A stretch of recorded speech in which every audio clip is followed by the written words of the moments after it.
What's going on, everybody? It's Tyler from Dirt Road Country here, and it is always a pleasure to chat with up and coming country artists. And I've got a great one right next to me. He is keeping classic country alive, and his second album is out today. It's called Tumbleweed. 14 great songs are out now. Drake Milligan's right next to me. Drake, welcome back. Thank you. Thank you for having me. Good to see you. Got it. Thank you for joining me. Congratulations on the release. How does it feel to have this big project of work out there in the world? Uh, Feels great. It's been a long time coming. It's been about over 3 years since my last full length album, and I've really been waiting for that whole 3 years to put out another record. Now, I don't know if it's on purpose. I don't know if it's a lucky number. Dallas Fort Worth, your debut record had 14 songs on it. This one does as well. Is that a coincidence? Is 14 your favorite number? I don't know. A little bit. It's the maximum amount of songs that you can have on a single vinyl without making a double vinyl. So I think it's I think it's a good number for a record. First of all, it's a nice it's a nice big album, a lot of stuff to digest, and two, it means that I don't have to make a really expensive double vinyl for people to purchase. So, Tumbleweed, you released the title track as the first one from the album, and then you put out Old Flames, Old Whiskey. Was there a thought process into naming the album Tumbleweed and also putting the title track out as the first song on the record? Really, as soon as I knew we were going to record Tumbleweed, I thought, and when we were recording it, I just immediately thought, man, what a great name for an album. Especially being that we're on the whirlwind tour with Laney Wilson this year, and I'm like Tumbleweed. She's the whirlwind. So it just seemed perfect, and it was there's so many great references in my life. I mean, I feel like a tumbleweed a lot of the times. We play a lot of shows, over 300 in the last 3 years. So in a lot of ways, I feel like a tumbleweed. But again, I have a great support system around me that's like the wind, and kind of the reason behind it all, and that being my fans and my family and my whole team around me. So it's a great thought to have when singing that song every night. So I thought it was just a great way to paint the record. Great title, cinematic. I knew that we could go out to Texas and shoot the big cover like you see, and uh, and so it just made sense more than anything. And two, there's so many different influences on this record that it kind of bounces around like a tumbleweed a little bit musically too, which is fun. Now, speaking of playing a lot of shows and having songs to play for fans, you put out that first album back in 22. You also put out jukebox songs. What was that? 2024, early 24. Hmm. With this record out now, you initially said to me back in June in our last interview that you had no idea what you were doing when you put out your first record and like culminating all those songs together. So what was the whole process in creating this second record?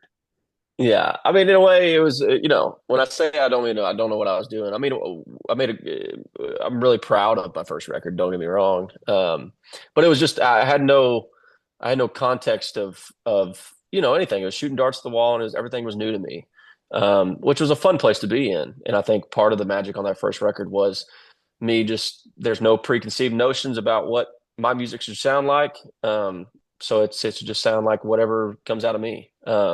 Which is a nice place to be in. And I try to keep a lot of that, whenever I make music, of just kind of trusting my instincts and trusting what songs hit me and what songs resonate with me, and knowing that, I got to be the one that sings them every night. So, and I got to mean it when I sing it. So they got to resonate with me, and I got to be mindful of that. So, and hopefully other people will like them too. So this was and I've just had a lot of experience under my belt in making a full length record like this.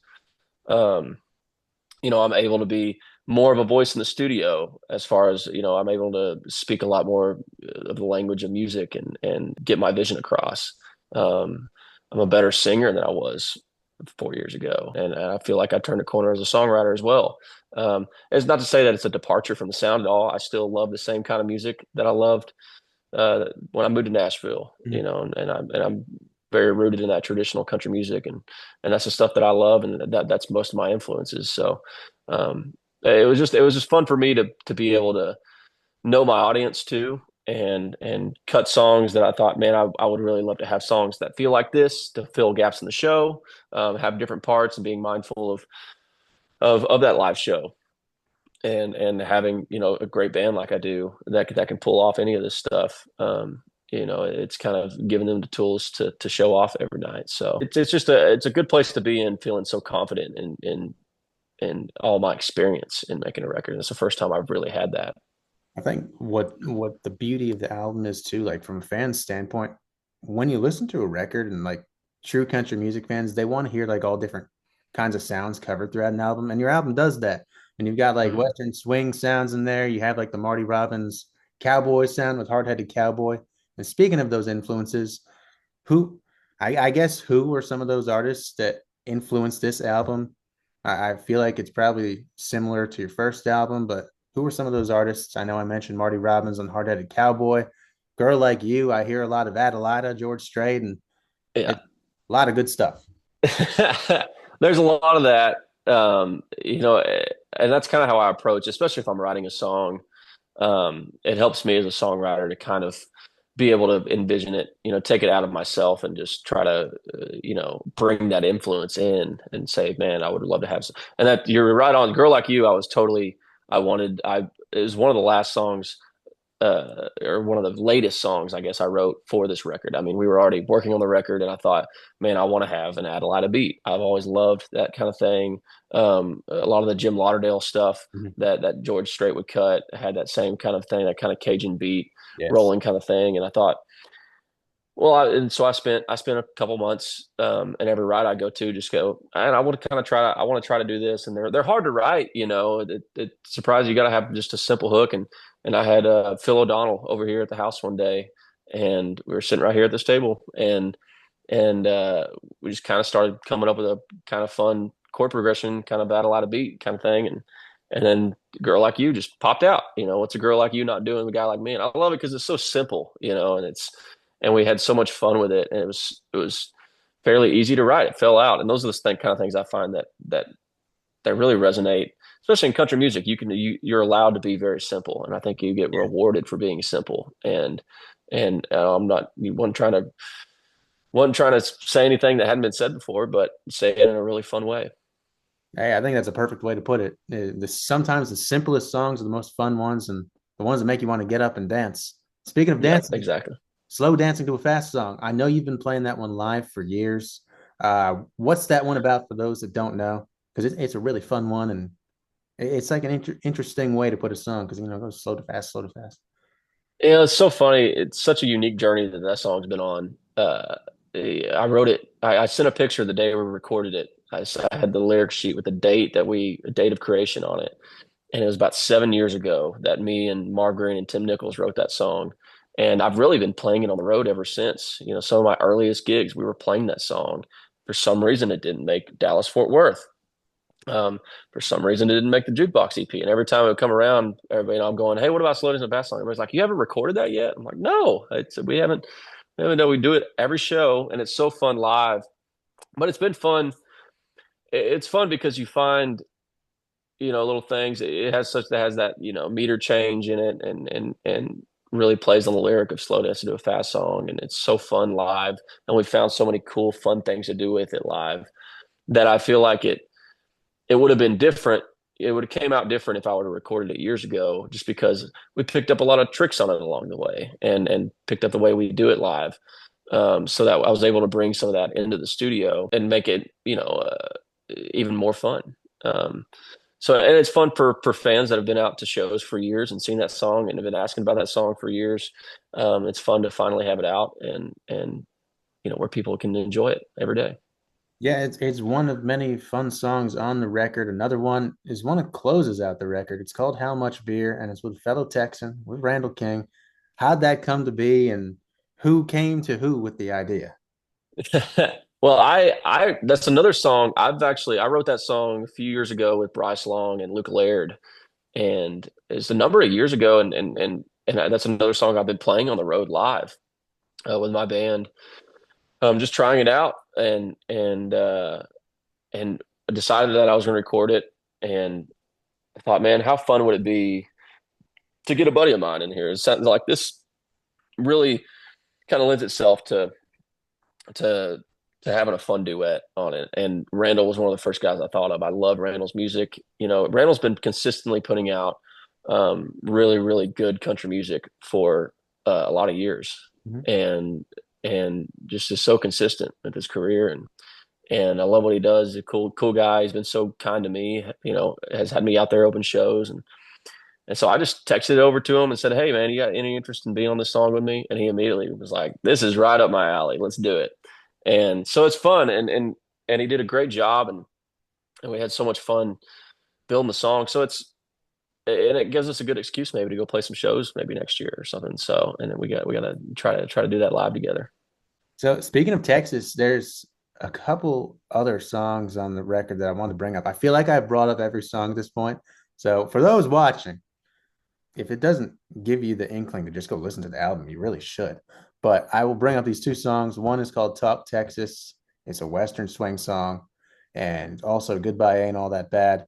They both just have that classic country sound and the roots of like Texas country music back to the Bob Wills days. How did those all come to be?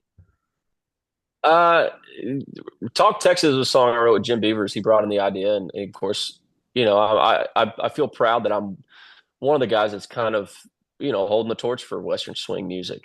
I grew up on it, growing up in Fort Worth. Um, I grew up on the music of Bob Wills, really through some of my heroes like Merle Haggard and George Strait are big Western swing fans that have kind of carried that torch for years, and it's just a sound that I think every time I had this song going down swinging on my first record, and we played that all over the world, and whether people know it or not, I think they love Western swing. It's so fun when you have a great band and invites the band to show off a little bit, and invites the audience in to dance and have a great time, and it's such a fun form of music, and I feel like you don't hear a ton of it nowadays. But there's a lot of artists coming around. We look around like Jake Worthington and even Braxton Keith. I heard a new song from him the other day that I saw a clip of it online that was like, man, that's a swing song right there. So it's cool to see kind of. I feel like there's a revitalization of Western swing coming back, and I'd love to see that because Bob Wills' influence, I think, stretches so vast into so many different types of music, and especially rock and roll music. I could go on for days about all you know, every. So I think whether we know it or not, we're all influenced by Western swing and by the music of Bob Wills. So to be somebody that can kind of do that in a fun way, and also to pay homage to my home state of Texas, it's always a great time. Um, and again, it's a song like "Goodbye and All That Bad" that kind of sneaks in there. That was again probably one of the I wrote that this year actually in January of this year, and had been listening to a lot of kind of jazzy Christmas records over the holidays, and come January I got together with Bryce Long and had that kind of melody for it, uh, and then when we recorded at the historic RCA Studio A, and where so many of my favorite records were recorded. George Strait cut his first records there. Gary Stewart cut records there. They built the room really for Eddie Arnold, so a lot of those Eddie Arnold records were cut there. So it was great to do that in a historic room and kind of feel like maybe we're bringing back some of that sounds that I love and that we're starting to see more of. Because I think people want it. I think people still love um, all that stuff, whether they know it or not. They love it. I would agree. If they don't love it, they haven't heard it. Yeah, exactly. Now, for you, out of all 14 songs, do you have like a personal favorite or a couple that you're like, man, this one's just so good? It's kind of changes every day. Goodbye and All That Bad is definitely one of those I love, just because I love. My goal always as a songwriter is to try to write something that feels instantly classic. Those are the songs that hit me. That feels like, where has this song been all my life? That's kind of where that's what really fires me up as a songwriter. That was one of those. I feel like, wow, what a.